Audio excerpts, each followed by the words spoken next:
There's no feeling more intense than starting over. If you deleted your homework the day before it was due, as I have, or if you left your wallet at home and you have to go back after spending an hour in the commute. If you won some money at the casino and then put all your winnings on red but it came up black.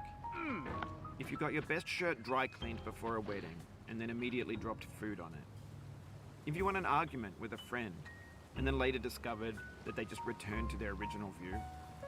Starting over is harder than starting up.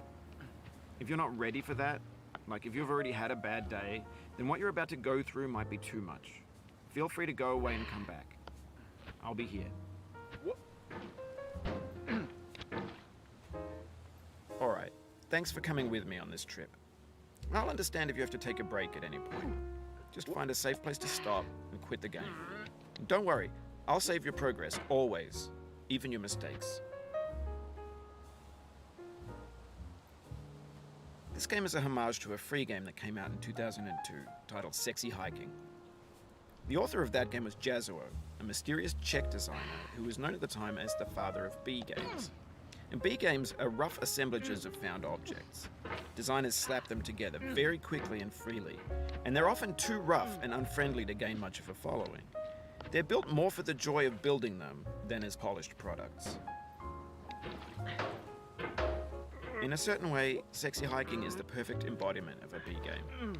It's built almost entirely out of found and recycled parts, and it's one of the most unusual and unfriendly games of its time. In it, your task is simply to drag yourself up a mountain with a hammer. And that act of climbing, in the digital world or in real life, has certain essential properties that give the game its flavor. No amount of forward progress is guaranteed. Some cliffs are too sheer or too slippery, and the player is constantly, unremittingly in danger of falling and losing everything.